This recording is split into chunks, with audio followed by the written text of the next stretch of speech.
pleasure to be joined by my colleague, John Orcott, Director of Advocacy, also at Bike New York, who will moderate this panel. It's all yours, John. Thanks, Sharon, and thanks again to Dave, Jen, and Bob for being with us tonight, and thanks to folks who are tuning in, to see what they have to say. So let me start off. I mean, we in New York have seen just this incredibly visible, tangible, palpable bike boom over the last year. We had pretty good long range increases in cycling. Since the mid 2000s, but it kind of plateaued around 2016. But where we have counts and where we have year over year data, we're seeing stuff on the order of like 25 to 40% increases from 2019 to 2020.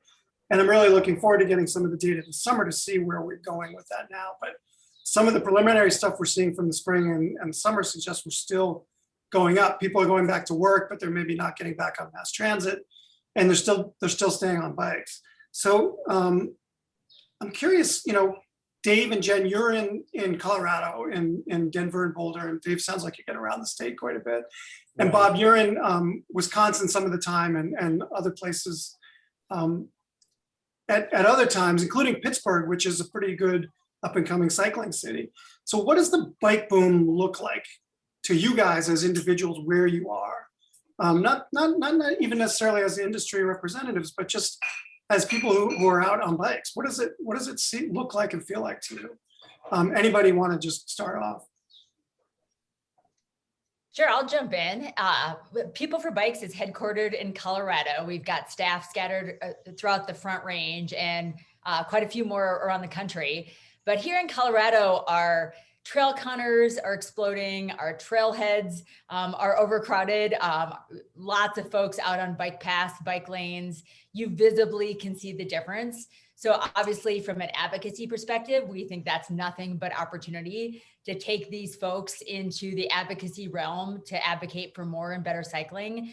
But physically, to answer your question, John, on the ground, it's pretty exciting. And I've done a couple road trips in the last year.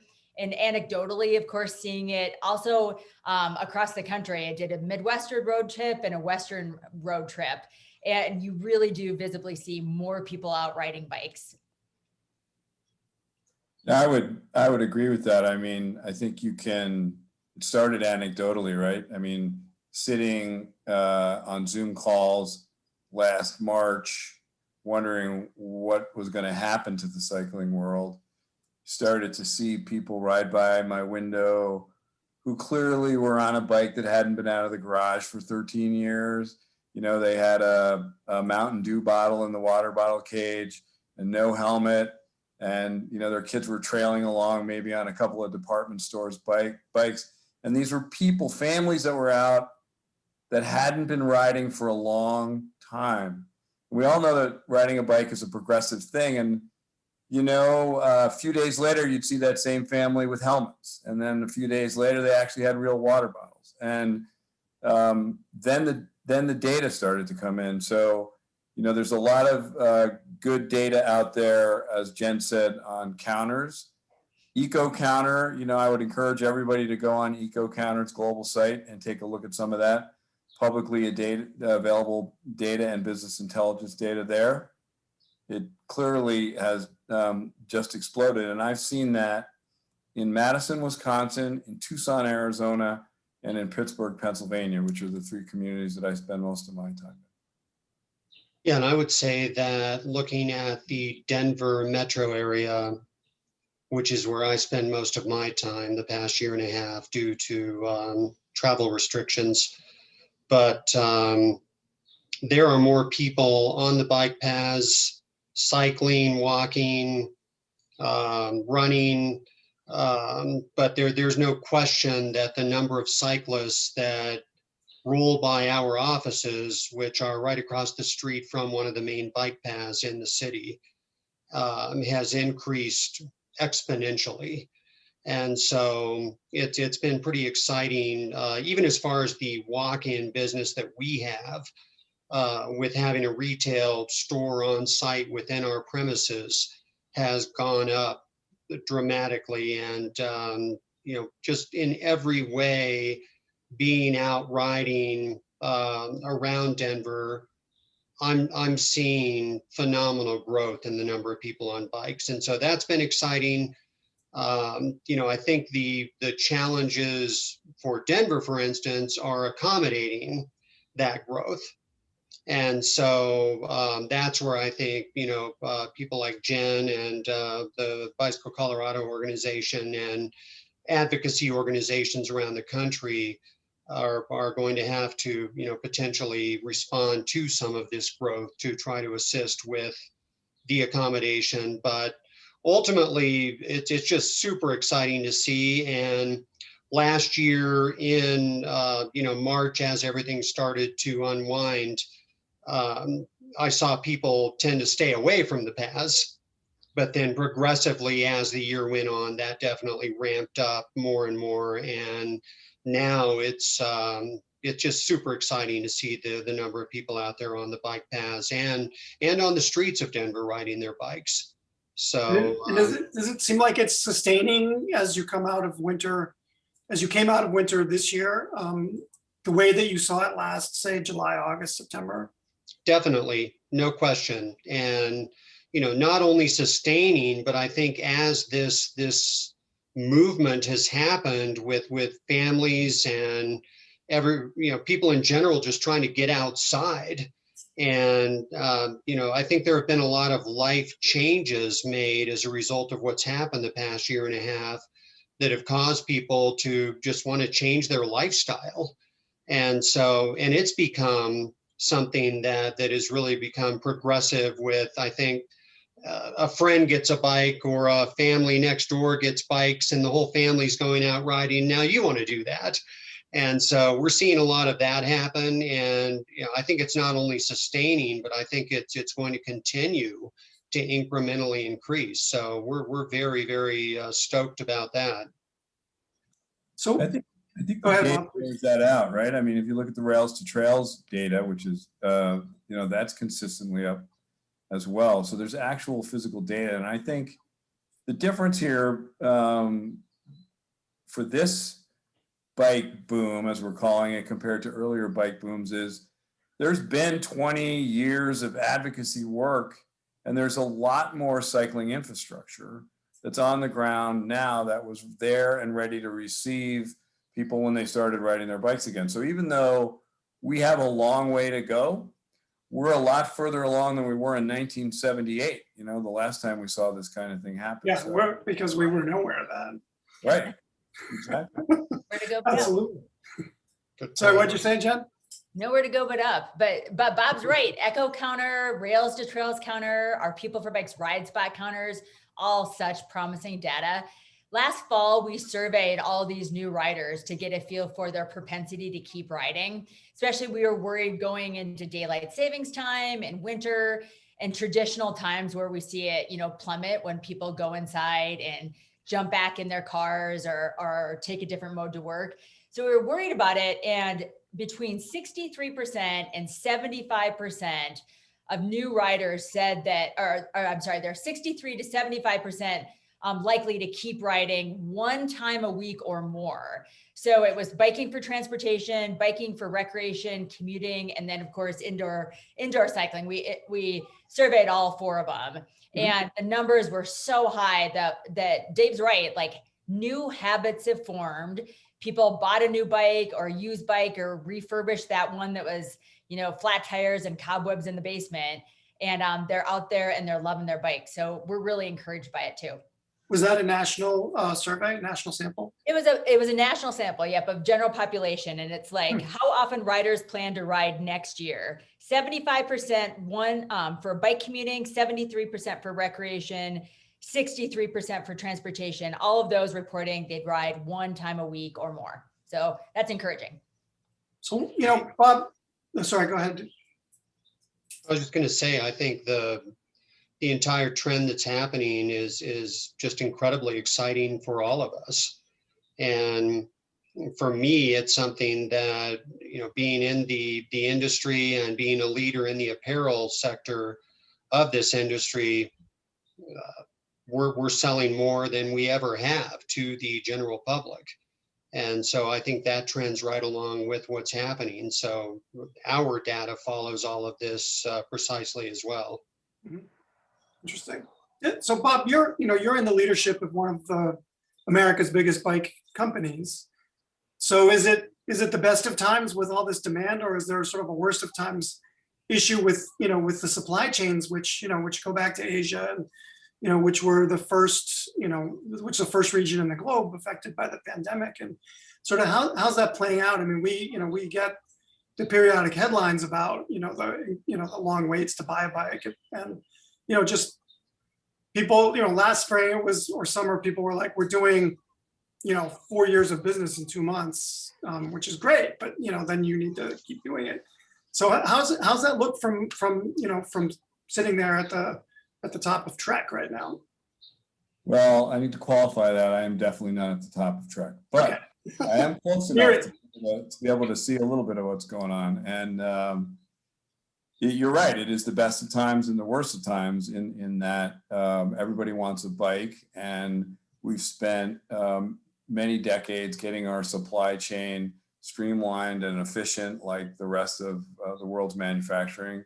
And so, like many other industries, because of the interruption and then the unanticipated demand, there is definitely a supply shortage. I think that's tempered by a few things. One, the light is definitely at the end of the tunnel. I think we're going to start seeing a lot of product arriving in the United States at the end of this summer and this fall. The supply chain is reacting, and then I think the other thing that is interesting that had a positive effect is the 301, the Section 301 tariffs that Donald Trump put on the bicycling industry forced the bicycling industry to begin diversifying its supply chain outside of China, elsewhere in the world, and elsewhere in Asia. And so that had the intended effect of not just diversifying the supply chain, but also increasing its capacity to react, at least for bicycles. And so that's proven to be a blessing in disguise, actually. And so you're starting to see the supply chain recover, and you're starting to see more production in Europe and Eastern Europe, as well as in Asia, particularly with the growth of e-bikes, and where a lot of e-bike component manufacturing is being done. So it's been a rough few months. There's a rough period ahead, but the end is in sight, I think. Excellent. So Jenn, can you, I wanted to ask you more or less the same question, but can you tell us a little more about People for Bikes? Because you're not in a bike company, but you represent the industry in a lot of ways as the CEO of People for Bikes, which was largely created by the industry. So if you could tell us a little bit about it, and then talk about what you're hearing from your members across the industry, and with regard to Bob's comments.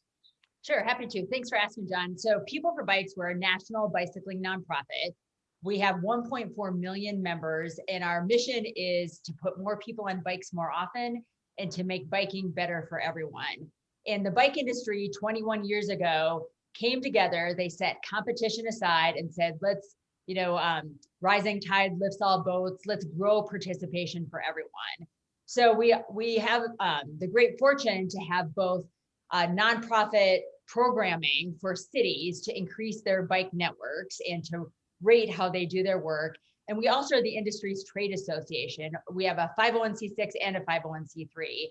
And representing the bike industry, we have close to 300 supplier members. Thank you to Primal and Track, two of our members, of course, as well. And our supplier members, we work on a variety of business issues for bikes: trade, tariff, tax policy, transportation policy, all things e-bikes, and more. So, and then finally, representing the bike industry, we work with bike shops we have 1,000 Ride Spot retailer members, and that's our program to really encourage new and intermediate or insecure and infrequent riders, trying to get bike shops to tell the story of great bike rides. So about 1,000 or so retailers are in our Ride Spot program. But what we're hearing from almost every supplier we talk to, and it really depends on the supplier. I also belong to a ton of email lists just to see what bike shops are saying. And I'm getting emails every day of more bikes are in, or more helmets are in, more, apparel sales are great right now. I'm sure Dave will speak to that more as well. But depending on the supplier, things are evening out, and we definitely can see the light at the end of the tunnel.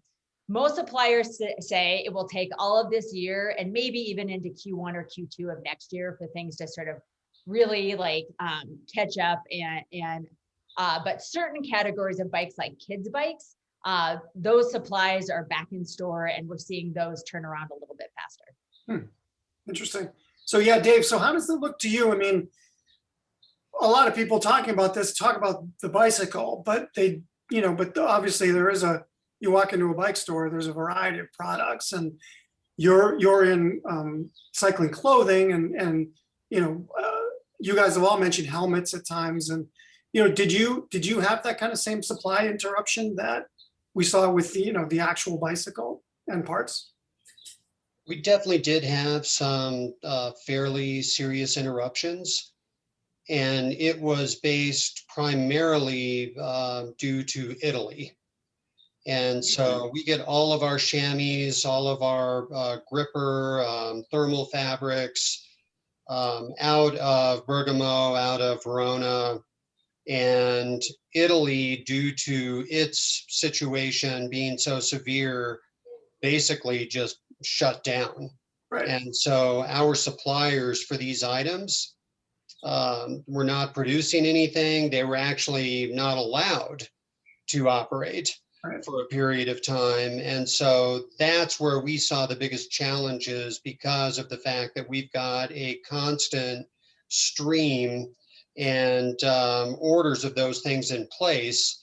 And so making all of our products does require a number of components as well, which most people don't really think about. But when it comes to zippers and gripper and various types of accessory fabrics that make up our products, that definitely put a pretty substantial hurt on us during that period of time. But in all honesty, it was primarily for e-commerce type sales rather than event sales, because of the fact that things began to really unfold at the beginning of March. I was at the Toronto International Bike Expo in the beginning of March, and it was kind of business as usual at that expo, but people were still not shaking hands, being very cautious, but there were no masks. I don't think there was one mask in the entire expo. But as we saw our business begin to really disintegrate, it was as we rolled into April, and we had virtually every event not even virtually, we had every event we work with cancel. And we had already begun production for a lot of it. We had already made products for a lot of them. And basically, we were in rather a crisis zone, because we're sitting on an incredible amount of product that there was no use for. And so that's really what hit us the hardest with respect to all of this. But with the supply chains, again, even we get a lot from Korea. A lot of our fabrics and accessories also come from Korea. Never a problem there. Not one hiccup with that chain. Interesting. So really, it was primarily Europe that presented the most trouble for us. But ultimately, we made it through the year in pretty great shape when it comes down to it. But I really give the credit for that to our management and leadership team, and coming in some ways somewhat prepared to be able to weather the storm. And we had a phenomenal 2019, and came into this fairly strong. And so we were ready to just kind of batten down the hatches and see through it and make sure that no one was affected within Primal. We had no layoffs. We definitely wanted to make sure all the employees were taken care of and that we did our best to make sure we sustained the environment that we'd created as far as our business. So did you see any demand boomerang last summer when people started coming back out, or is there, Bob mentioned the progression of cyclists, and so I don't know if people were buying, bike shorts along with their first They bike were. in a generation, but they Yeah, were. they most definitely were. And we, as we saw our event sales plummet to nothing, we saw our e-commerce sales escalate between 350 and 450% throughout the course of the year. Wow. And so we really had no idea that that was going to happen, but we're obviously pleasantly surprised. We also created masks early on. I've got a business partner in Seoul, Korea, that as they had their environment change so much before we did, he created a pretty fantastic mask that we've actually got 5 patents on and sold a few $1 million worth of this mask. And so that also helped bolster our sales in a pretty significant way. And I never, ever would have thought we would be selling masks, Yeah. but we ended up having, it was crazy. We ended up having people order 10 masks and then they'd order 10 jerseys. Right. Go with the mask. But the masks were one of the main reasons they came to the site. So I've seen some really good designs that, team masks at, some of the big international bike races. I mean, certainly a new piece of equipment that people need, and they're still wearing, this spring in the big races. Right. And so how does it look now? I mean, we were talking before the panel started, and you were saying that, now that people can get together again and go to events. Yeah, we've got thousands of orders coming in from teams, from events. Our biggest challenge right now is that we went from very passive environment of no one really, having a tremendous amount of work to things just blowing up. And so our problem right now is accommodating everything that's hitting us. And we're in the process right now of hiring a number of new employees on top of what we've already had to accommodate the growth, because now that we add in the e-commerce growth that appears to continue to be sustaining itself, which I'm very happy about, adding that into the event sales that are now back, and we're still continuing to sell a lot of masks. And so the trio of those things has resulted in us needing to bring on a bunch of new people. So I'm very excited about that. That's fantastic.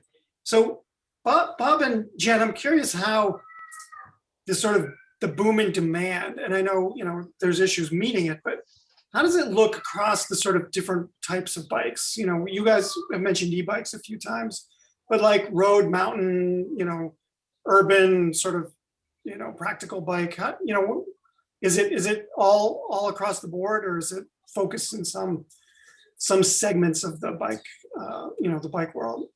They're all sold out. Okay. I mean, Whatever people can get their hands on. anything with rubber on it across the board, sold out. I think Jen's right. Kids' bikes are starting to come back in stock, and that's a good thing. The interesting thing that I think we've seen, mountain biking as a category has been ticking up for some time. This has had a very positive impact on city bikes and commuting bikes. There's no question about that.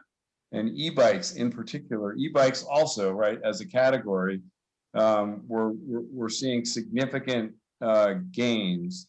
And so people knew enough about them actually when this came along, where maybe they'd been thinking about getting an e-bike. So they go in the bike shop, I'm looking for a bike. Well, all the $400 bikes are sold out. All the $800 bikes are sold out. All the $1,500 bikes are sold out, but there's $4,000 e-bikes here and you wanted one anyway. So a lot of people did in fact buy e-bikes. And one of the interesting things you see with e-bikes is they'll often buy two because they are buying a bike to ride together with their significant other. And so I think this has been tremendously positive for all categories, but especially commuting, city bikes, and e-bikes. And again, there's a lot of, we still have to get out there and do the work of advocacy and take advantage of this and make sure that we're working at the federal and city levels to get funding to build cycling infrastructure. But all of the work that had been done for the preceding 5 to 7 years on getting e-bikes well defined, getting states like New York and cities like New York to actually finally acknowledge what this product was and provide useful regulation for it so that it could be used on the street. That all kind of just happened right before this pandemic came down. And so the timing was really good.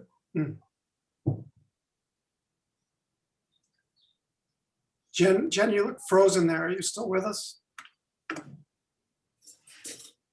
We Jenn might need to reconnect. You agree with everything I just said. Well, Bob, let me ask you, since I met you when you were running Trek's new bike share division.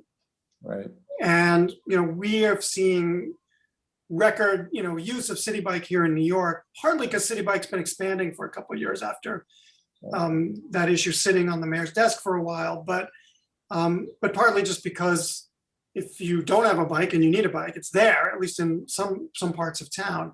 What are you seeing across the B-cycle systems in this regard? So same thing, ridership is up significantly across the board. Again, just as the pandemic hit, you were starting to see the introduction of e-bikes into bike share systems. Before the pandemic came along, we converted Madison, Wisconsin to 100% e-bikes, 100% electric assist B-cycles in Madison, Wisconsin. And we immediately saw the ridership go up by 5x, right? That had a little bit of novelty aspect to it, like what are these new e-bikes? But with the pandemic and people wanting to avoid getting on public transit, bike share usage, initially, I think it wasn't immediately up because there was the original fear of touching things, that might contaminate you until people got more comfortable with that. And then it took off. The statistics vary from place to place. They're greater where the city density is greater, like in New York. There's no question about that. And wherever there are e-bikes, and in particular station-based electric assist bikes in bike share systems, the numbers are up significantly, and I believe they will stay up significantly. Are some of your cities responding by trying to build their systems up? Some of the cities are responding by building the systems up, by converting from acoustic bikes, as we call them now, to e-bikes. Houston, in particular, has expanded dramatically since we first started the B-cycle system in Houston with 4 stations around the state capitol, and now I think it's just huge. Yeah. So, Bob, you mentioned, and I don't remember if Jenn mentioned it, but you mentioned the Trump tariffs and how that affected, moving some of your supply chain around. Given the sort of supply demand imbalance that we're seeing, is the industry trying to end those tariffs? Is that on the radar? And I don't know, Jenn's probably the one who's carrying the water in Washington, but. Well, so the answer to that is yes, absolutely. The industry is trying to eliminate the 25% Section 301 anti-dumping duty on our products. So during the Trump administration, there were various exclusion processes and procedures that we went through. Largely, those exclusions were granted. They also largely expired. So now they're largely in effect. And we're all waiting to see what the new Biden administration is going to do with respect to those tariffs. So the issue hasn't gone away. The tariffs remaining in place. The costs of those tariffs, despite what Donald Trump may have said, are being borne by the consumer, not by the Chinese government. And so we are continuing to work and will continue to work to get those tariffs taken off bicycle industry products. I mean, Dave, your supply chain is different. Did that sort of trade policy stuff affect you as well? Or, I mean, maybe in a different way, I don't know. No, it definitely affected us. And we do get a substantial amount of product from China. However, the interesting thing is with apparel, outside of just a handful of countries around the world that there are free trade agreements with, the tariffs are exactly the same, whether you're bringing in products from Egypt or Lebanon or China or the UK. And so it's kind of a strange dynamic that's not been changed for decades due to the textile industry within the US. But one of the other tariffs that was implemented that did affect everyone in the United States in a fairly significant way was the additional 10% tariff that was placed on the majority of clothing and footwear. And so all of the larger companies, well, not even larger, every apparel company in the country that sourced anything from China was immediately paying higher tariffs by 10%, which, for us, for instance, the tax cuts gave us a fairly significant benefit that took place on the front end of the administration, but they were basically eradicated to a large degree by the tariffs that came into play. And so it kind of put us right back where we were. So for us, it would also be hugely beneficial to see that additional tariff go away. And as Bob said, the Chinese government is not paying those tariffs. We are, and the consumer is. Right. And that is the flat out truth, because I know our company pays them. Mm-hmm. Sure. And, and most companies would hope to pass them on to the consumer, but in many cases, you're not able to raise your prices, and you've just kind of got to suck it up and know that your expenses are now 10% more, which is a pretty significant number. But so I know, and I'm sorry, John.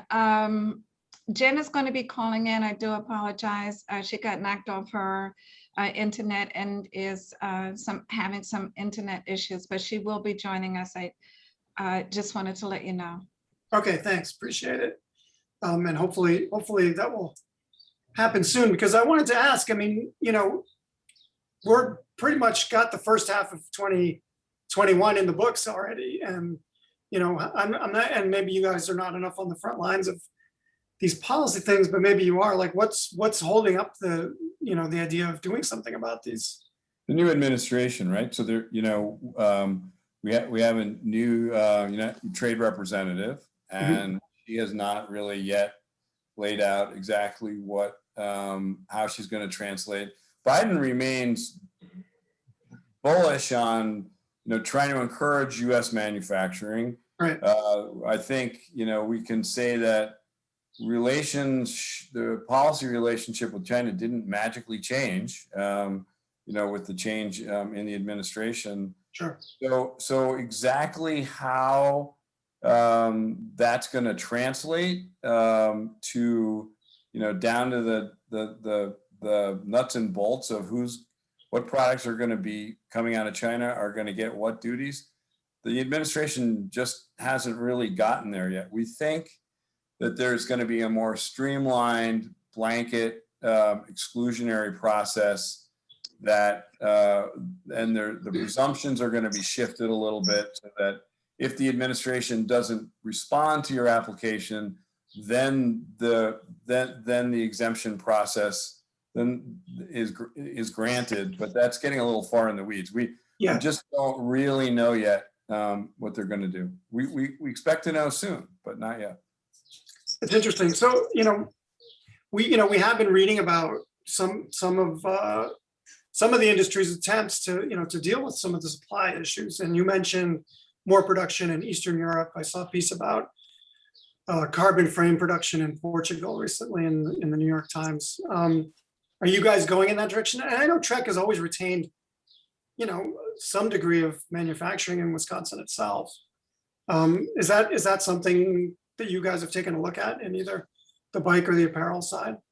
Well, absolutely. So on the bike side, we still manufacture product in Wisconsin. It's high-end product, obviously. In Europe, boy, man, must be 15 years ago now.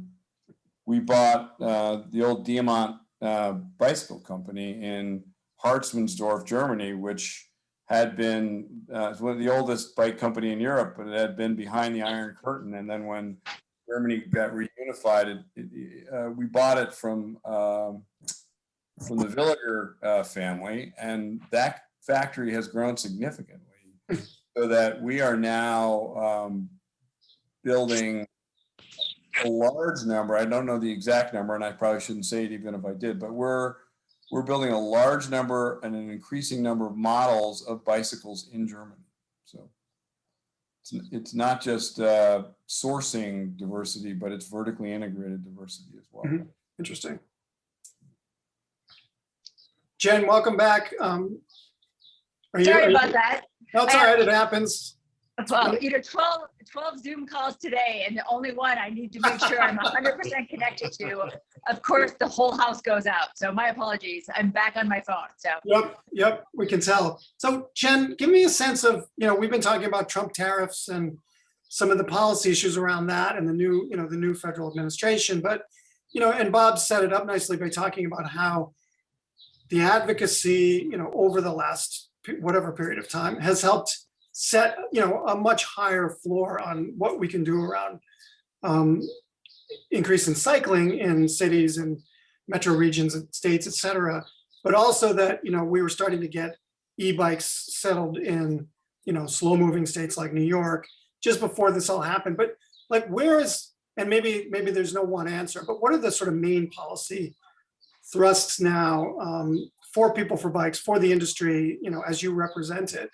And I get that I'm sure you're working on the federal reauthorization, and we've seen some really good progress with, potentially a lot more money for dedicated bike funding, for bikeway, greenway, bike path type of stuff. What else though, is, beyond those things? Are there other places where you're, really honing in on? Yeah, I mean, first of all, I hope we can go back to the e-bike conversation, because that was about right when I got cut off, because we're so bullish on all things e-bikes. But I'm sure Dave and please Bob do. Have your say on e-bikes. That'd be great. Sure. Well, first we'll start with the e-bike act. We're really encouraged. Congressman Panetta from Santa Cruz, California, and Earl Blumenauer, Portland, Oregon, Mike Thompson, also California, introduced the e-bike act a couple months ago. And it is up to a $1,500 credit for the price of an e-bike, tax credit. And as you have seen, and we were starting to talk about when I got cut off, is that, e-bike sales have been through the roof. Last year, 2020 numbers, we were up 130% in e-bikes over 2019. And this year so far, year to date, we're already up 190%. So we call it the e-bike smile. When people buy an e-bike, they love it. They might have been uncertain or skeptical, and they absolutely fall in love with it. And it really reduces barriers and makes bicycling so much more accessible to so many more folks. And bicycling as a very real transportation solution.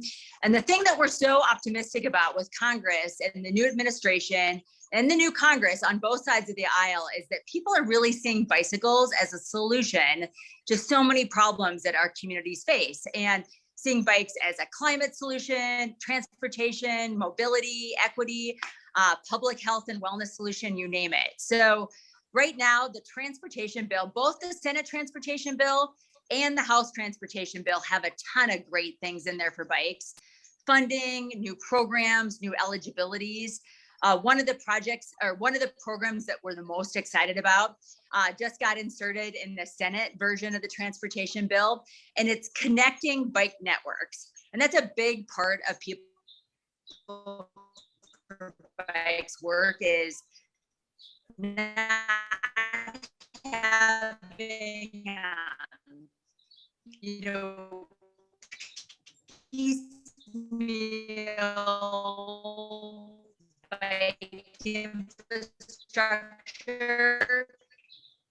When you get in a car and have to drive somewhere, you never worry that you're not going to be able to reach your destination. But on a bike, you very much do. So we're really trying to get states, cities, and the federal government to think about connected bike networks. And in the Senate version of the transportation bill, and in the House version, actually, there's over the course of the legislation. So transportation bill influence that we're pretty bullish about in Congress, bike momentum.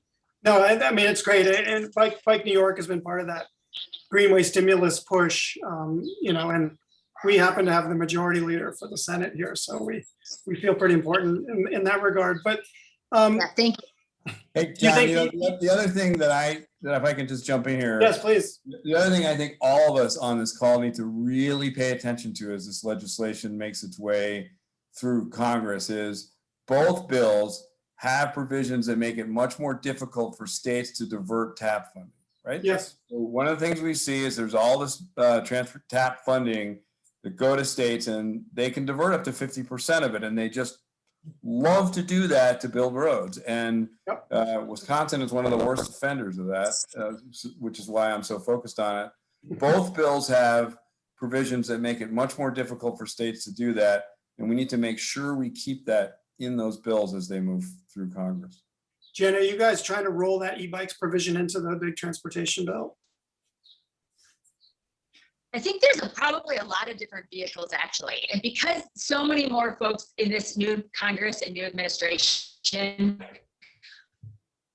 are talking about climate solutions, we're really trying to position the bike, and we haven't previously been able to do that, as a very real climate solution as well, transportation mobility solution. Last November, Portland State University had this excellent study that said that if you can get 15% and 15% increase in e-bike rides replacing car trips, you can get a 12% decrease that from the rooftops, because of course bikes aren't alone. They're not a silver bullet for climate change. We're one small but important solution. And I think people are finally taking us a little bit more seriously as part of the overall mix. So we'll look for any place to insert that legislation. Sounds great. Dave, are you sort of on the policy, you know, front in Colorado, or, you know, as part of People for Bikes, you know, in this regard? I mean, what would your priorities be there? And I know you're getting around Colorado right as we speak, and, you know, in a big event, but is there, you know, is there a buzz or a, you know, that you're part of that touches on the public side of how we lift the floor even higher under the bike boom?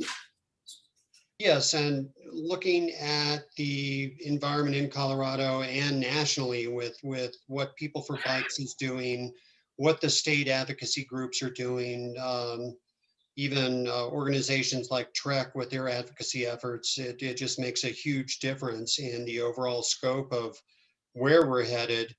And we're a very community-based company, and so we're involved with a significant number of groups, nonprofit groups, events. We're the biggest events supplier for bicycling events in the country.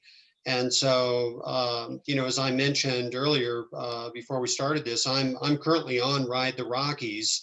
I'm here in Telluride at the moment. We rode in from Cortez today, and just an absolutely stunning Colorado day on the ride from Cortez to Telluride.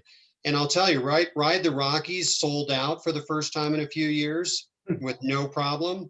And we're seeing that trend happen across the board with all of our partners. But I will say that rolling back to e-bikes are a way for people that would never participate in an event like this to jump in and experience the same thing that I'm experiencing. And I love it. And there are a lot of e-bikes on Ride the Rockies this year, and I've seen them in other events. I was at Elephant Rock in Castle Rock, Colorado last weekend. A lot of e-bikes, and so it's a method that I think is also going to continue to bolster the event world of bicycling, which again just creates a catalyst of getting more people on bikes because it's addicting. And you do something like this, this week that I'm on Ride the Rockies, I don't ever want to stop having this week. And all of the events I go to are just phenomenal. And so that it's a huge part of my life. But I do think that again, you're a family or a husband and wife or whatever, you come do something like this, and then you tell everybody about it and they want to come do it. Yep. So it's exciting stuff. Cool. Hey, Bob, let me ask you a New York specific question. I looked, I don't know, a few weeks ago, and it looked like you guys have now opened like 6 or 7 branded Trek shops in New York City alone. So I'm just, and I tend to work on my own bike, so that sort of went by me. But how's that working? How is, has that been a good strategy for Trek? Is that building your market in New York? So it's been a strategy that's been evolving over a number of years as the market and the demographics of the market have changed, right? So Ignat Schwinn brought the IBD, independent bicycle dealer model, to the United States when he came to the United States. And it certainly grew during the 50s, 60s, 70s, 80s, and even the 90s. But as folks that are my age, are maturing out of the business, and they've been competing with the internet and what's been going on with online sales and just all the different distribution channels. There often isn't that much of an exit strategy for IBD dealers these days. So Trek does pick up retail stores to keep the brick and mortar presence there when the opportunity presents itself, and when we have an independent bicycle dealer who's seeking an exit strategy. So that did happen in New York, and at first I really was skeptical. I didn't know whether it was going to work or not. Big, company coming in and taking over independent bicycle dealer shops, but in fact, it has worked, and it's worked well for a number of different reasons, but it also has worked well for those of our dealers who are independent bicycle dealers, because we've learned a lot about retail. We've learned a lot about what it's like to be a retailer, and we've learned a lot about what are the metrics that we should be looking at, what are the best practices, and we share those with our retailers. So it's a strategy that's evolved, and it is working well. Yeah. Oh, interesting. Do you have other big markets where you have multiple shops like that? Chicago, LA, other places? We do. Philadelphia, we've got some directly owned Trek stores. Pittsburgh, we have some directly owned Trek stores, and numerous markets around the country. And largely, those are longtime independent bicycle dealers that have been Trek dealers for a long time, who, it's time for them to retire. And so we're here to pick them up. Interesting. So we're sort of winding through the hour here. What haven't I asked that you guys are burning to talk about, or that you are doing right now? I don't know if it's a federal issue that we haven't talked about, or there are specific regions where there's just a tremendous opportunity that you see. Or other things you're doing, as an industry that touches on, all those things Jenn mentioned: climate, community, public health.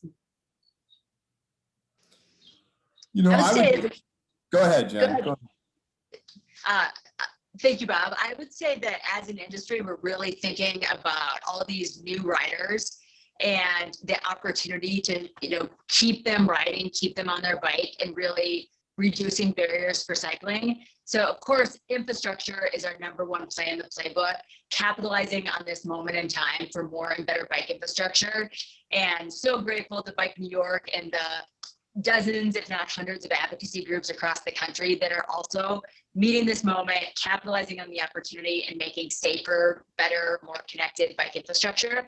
And then the last thing, we've been really promoting our Ride Spot app. It's free and it's a platform for any brand, any advocacy organization, any bike shop or coffee shop to really promote great bicycling in their community by showing people the best routes for them. So we've been thinking about how do you talk to all these new riders, reduce barriers for them, and keep them riding and coming back for more. So I guess the one thing that I just wanted to put in a plug for is our new sort of industry Ride Spot campaign to get people riding and keep them on their bike. That sounds cool. Jen, who, like, in addition to the Congress people you recently mentioned, like who's a hero to you right now? Who's sort of grabbing the moment that that you've been just watching or working with? Besides the people on this call, Of course. so many. And I don't mean to put you on the spot if it's, even though I am. Yeah, no, there's so many great advocacy heroes out there. Actually, we have, back to our Ride Spot program, we have 67 new Ride Spot ambassadors, representative of all stars and stripes, really people breaking down barriers for bike path communities, for LGBTQ, veterans, children's groups. We really want to make sure that our ambassador program is being welcoming and inclusive and really breaking down barriers for people who want to get on bikes and stay on bikes. So I'd say we had an ambassador Zoom call party to celebrate all our ambassadors that have worked so hard in the last year to keep people riding by doing great storytelling. And this 1 hour ambassador party to celebrate and thank them for their service. Oh my gosh, our staff talked about it afterwards. We got choked up probably a dozen times just hearing their stories about how the bicycle has changed their life and the last 15 months of so much terrible, awful news. And it's such a challenge for our country. The bike has been this ray of hope and light and joy. And hearing it through our Ride Spot ambassadors' eyes, I'd say they've been the folks that have really inspired me. Very great. Dave, any thoughts or issues that you want to sort of close with here? I would just say a couple of things. One is that, as far as people that I admire in the industry, I will definitely say that Jenn Dice is top of the list. And she has been a remarkable force in this industry for years. My daughters actually run the company. So they run the leadership team of Primal. That's why you're in Telluride with your COO. wife, right? And Jenn Dice is someone that comes up in conversation often with both of them and their admiration of her. And so, my thanks to Jenn and everything she's done for this industry and will do for the industry. And then lastly, I'll say that the Bike New York 5-borough ride is one that I've attended and ridden in many times, and it is a phenomenal experience. And I'm incredibly happy and thankful that it is back on board for this year. Yep, as are we all. Absolutely. Bob? My hero is the local advocate. The work of advocacy really needs to be done now. It needs to be continued. We need to be out there. The industry we're all trying to figure out, how do we capitalize on this moment for cycling? How do we transition this interest into increased cycling infrastructure? And that begins with local advocacy. And I would just say, there are a lot of tools out there. There's the new city ratings program that just came out. Brooklyn, New York actually kicked Manhattan's ass this year. So go online and take a look at the city ratings. There's an advocacy academy that People for Bikes has up that is a whole video library on how to help make your city a more cycling friendly city. There are so many tools that are out there, and there are more on the way. I got to put a plug in for Trek is doing a bunch of Pride rides on June 27th, some in New York. So go online and check those out too. We really just need to keep the community and the advocacy community vocal, advocate, and advocating for increasing cycling infrastructure. Well, thanks to all of you guys. Sharon, do we have a sort of closing set of announcements and those kinds of things? I mean, thank you guys all for the time you took to do this, and Jen for battling your way back online. And battle she did. I mean, it is, and it really is. Thank you so much, Jen. It really is just Thank you, everybody. an amazing moment in terms of the bike boom, and it's not just the 70s bike boom. It's a bike boom that we really need to build on for so many reasons, from public health to climate to cities, cities that work for people. And the industry, founded People for Bikes and supports it. So that's fantastic. And to everyone watching, the 5-Borough Bike Tour supports our advocacy and education that keeps people on bikes and introduces new people to it. So please turn out in August. It'll be a fun time to do it at a different time of the year. And Sharon can tell you more. Oh, yeah, definitely. Well, what a great segue. But this has been a phenomenal, truly phenomenal conversation.